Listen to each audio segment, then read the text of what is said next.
Ethanol से ही जुड़ी हुई है, पर यह एथेनॉल बनाने के लिए चोरी करने का मामला है। बात मध्य प्रदेश की कर रहा हूं। मध्य प्रदेश में एक अजीब घोटाला सामने आया है। वैसे मध्य प्रदेश में घोटालों की बाढ़ जैसे आई हुई है। मध्य प्रदेश को यूं ही अजब और गजब प्रदेश नहीं कहा जाता। मध्य प्रदेश की ऑफिशियल टैगलाइन थी उनके विज्ञापन की, और वही अजब और गजब आजकल मध्य प्रदेश में दिखाई दे रहा है। भारत के दिल कहे जाने वाले इस प्रदेश में ऐसे ऐसे घोटाले हो रहे हैं कि सुनकर आपका माथा पकड़ ले। कुछ दिनों पहले उज्जैन में हुए जमीन घोटाले में सीएम मोहन यादव का परिवार घिर गया था। मीडिया रिपोर्ट्स और कांग्रेस का दावा था कि उनके परिवार ने उन इलाकों में बड़े पैमाने पर जमीनें खरीदी जहां बाद में सरकार ने लैंड यूज बदलने की योजनाएं लागू कर दी, जिससे संपत्तियों की कीमत कई गुना बढ़ गई थी। उससे पहले आपको एक और खबर हमने दिखाई थी, इंदौर में कागज पर अस्पताल का घोटाला। ये मामला सामने आया था। करीब 100 बिस्तरों वाले सिविल अस्पताल की मंजूरी थी। 6 साल बाद भी अस्पताल की कोई इमारत नहीं बनी थी, लेकिन कागजों में अस्पताल चल रहा था। मेडिकल स्टाफ की भर्तियां हो रही थी, ट्रांसफर पोस्टिंग हो रही थी। ये पूरी खबर आप चक्रव्यूह में बीते दिनों में देख चुके हैं। अब मध्य प्रदेश में एथेनॉल प्रोडक्शन के नाम पर सरकारी चावल के घोटाले का मामला सामने आया है। जिस एथेनॉल को लेकर देश भर में आजकल बवाल मचा हुआ है, उस एथेनॉल को बनाने में इस्तेमाल होने वाले चावल में घोटाला कर दिया गया है। और यह कारनामा हुआ है मध्य प्रदेश में, मोहन यादव साहब के मध्य प्रदेश में। मामले का खुलासा 2 जून को हुआ। बताया जा रहा है कि बालाघाट के वेयरहाउस से 3 ट्रक चावल छिंदवाड़ा के एवीजे एथेनॉल प्लांट में भेजे गए थे। सरकारी रिकॉर्ड के अनुसार इनका इस्तेमाल एथेनॉल के प्रोडक्शन के लिए किया जाना था, लेकिन इसमें से एक ट्रक बालाघाट की संचेती राइस मिल में मिला। इसका सीसीटीवी फुटेज भी सामने आ गया, जिसमें यह ट्रक संचेती राइस में जाता हुआ दिखाई देता है, जबकि बाकी के 2 ट्रक छिंदवाड़ा के एथेनॉल प्लांट तक पहुंचे।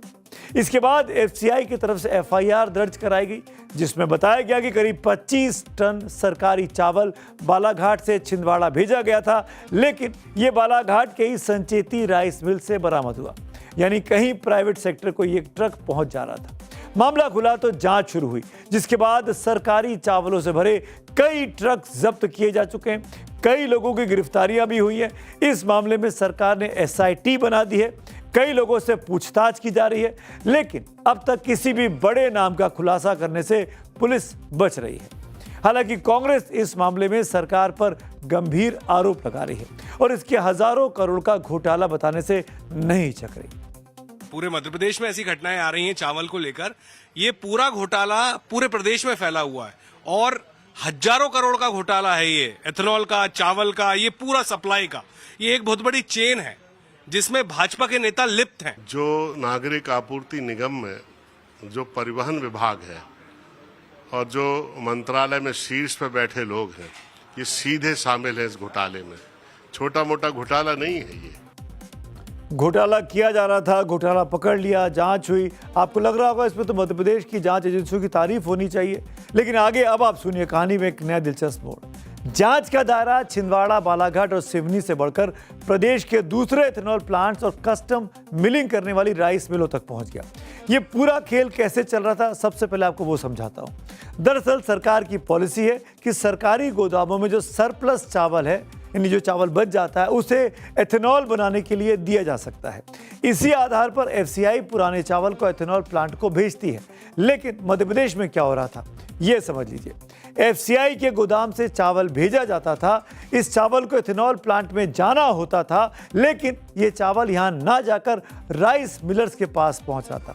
फिर इसी चावल को फोर्टिफाइड बनाकर रीपैकेजिंग की जा रही थी और इस सरकारी चावल को फिर से ऊंचे दाम पर सरकारी गोदामों में पहुंचाया जा रहा था।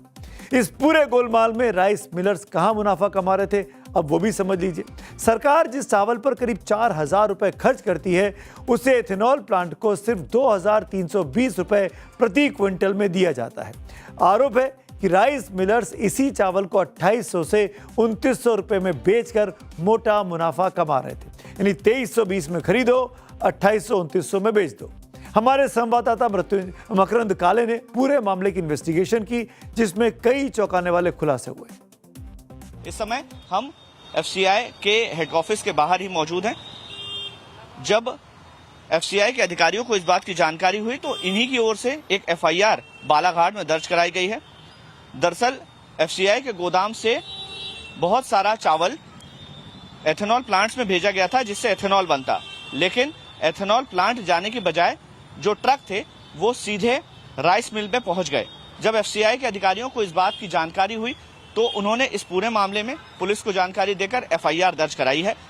इस पूरे मामले में आधिकारिक रूप से न पुलिस कुछ बोलने को तैयार है, ना ही एफसीआई के अधिकारी इस मामले में जानकारी दे रहे हैं, लेकिन जो दस्तावेज हमारे पास मौजूद हैं उसमें साफ तौर पर नजर आ रहा है कि एक एफआईआर दर्ज कराई गई है। इस पूरे मामले में कांग्रेस का आरोप है कि एक बड़ा घोटाला है, लगभग 1100 करोड़ से ज्यादा का घोटाला है।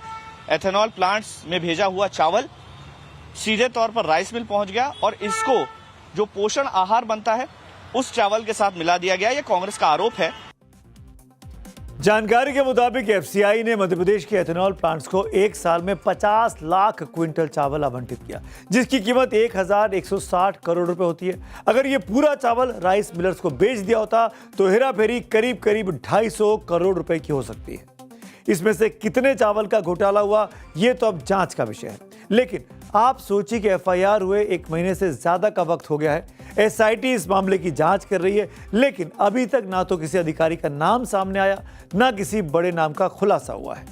अब इस मामले में पूर्व सांसद कंकर मुंजारे ने मोर्चा खोला है। उनका कहना है कि 100 करोड़ से ज्यादा के इस घोटाले में 2 साल में 200 ट्रक चावल गायब हुआ है। उन्होंने इस मामले में बीजेपी के पूर्व मंत्री रामकिशोर कावड़े के बड़े भाई राजकुमार कावरे को सरगना बताते हुए सीबीआई जांच की मांग की है। मामले में जो एसआईटी गठित की है वो एसआईटी का कोई मतलब नहीं, उससे कोई भ्रष्टाचार जो खुलेगा नहीं और जो चावल के जो रैकेट है इसका कोई भंडाफोड़ होगा नहीं। इसकी सीबीआई जांच होना चाहिए। राजकुमार कावरे जो रामकिशोर कावरे का भाई है, मंत्री रहा, पूर्व मंत्री है ना, वो इन सब रैकेट का सरगना है। रामकिशोर कावरे पूर्व सांसद हैं, बीजेपी के मध्य प्रदेश के बड़े नेता माने जाते हैं। आरोप सीधा उनके भाई के ऊपर लग रहा है। ऐसे में मामला बहुत बड़ा होने वाला है। हालांकि बीजेपी भी मान रही है कि हेराफेरी तो हुई और जांच के बाद ही अब सब क्लियर हो पाएगा। कुछ मिल मालिकों ने इथेनॉल कंपनियों की आपसी साठगांठ से कुछ चावल में कुछ हेराफेरी की है। उदाहरण के लिए जो चावल सरकार के द्वारा इथेनॉल कंपनियों को भेजा गया वो ट्रक मालिक और इथेनॉल मिल के लोगों ने राइस मिल को सीधे पहुंचा दिया।